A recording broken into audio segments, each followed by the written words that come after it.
I gave my husband an ultimatum. Stay away from that girl in 18. He refused, so I tossed him out. My husband and I have been married for 3 years. And from the beginning, he was very close with his best friend's sister Lola 18. While my husband would often talk about her and tell me how he had seen her grow up throughout the years. Lola is always very bubbly and seems very fond of Ethan as well. I remember when we were dating, she would ask to come along on our dates a lot.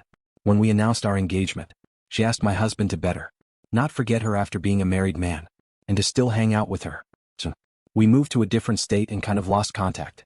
Now, Ethan's best friend came to stay with us for some time, and Lola came along as well. The moment she saw us, the first thing she said was how hot my husband had gotten, and she was glad he didn't look like those boring married men. Then throughout their stay, Lola would just ignore my presence and be way too close to Ethan. I told Ethan that it was looking a bit inappropriate, and to ask Lola to tone it down, but he said that Lola is just a bit childish, and is that way with everybody. Well, on their last day, we decided to host a dinner party for everybody. During the party, I was with Ethan when Lola came and told me, "Oh, I need to steal her husband for a while." And before I could say something, she grabbed Ethan's hand and took him to playing games. I ignored it since it was their last day, but then throughout the dinner, she was getting way too close to Ethan and would just drag him away whenever I was around while giggling at me. When everybody sat down for dinner, I sat beside Ethan and Lola came last. She then said, "Oh, there is no seat," and then just went and sat on my husband's lap. Everybody was surprised and Ethan said, laughing, "Lola, stop acting like a kid. You're not a kid anymore." Lola started laughing, saying it was a joke, and got up and sat on the other seat while giggling at me. I was so angry with the disrespect and with the fact that Ethan was so cool with it, but I didn't want to say anything bad, so I excused myself, took my car and went out. About an hour later, Ethan called me asking where I was. I told him I was going to my friend's house and I would come after Lola had left. I know what I did was terrible, but I was so angry at that time that if I had stayed there any longer, I would have probably started fighting or crying. I came the next day and Lola and her family had left. Ethan was very angry and said I took things too far. I started crying and told him how everything made me feel. He said I was horrible to think such things about Lola and that she was like his sister.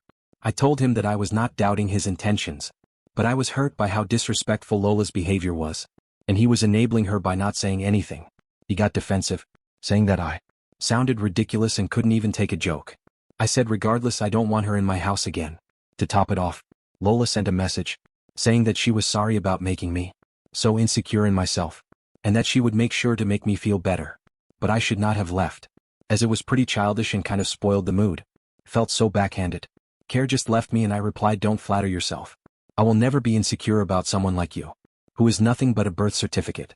I wouldn't have left if you knew what respect means. But given this text, I think you should be put in kindergarten again." Then I blocked her. The next day my husband and I were still not talking. I told him that he needed to maintain a distance from Lola. He asked if I was giving him an ultimatum. I asked, "Will you go as far as disregarding and disrespecting my feelings for Lola?" This rubbed my husband the wrong way, and he said since I had such disgusting thoughts in my mind and was giving him an ultimatum anyway, he might as well leave, because he could not live with such an insecure person who had such disgusting thoughts about him. He packed a bag and left for his mother's place. Later, Lola's brother texted me and called me a bunch of names.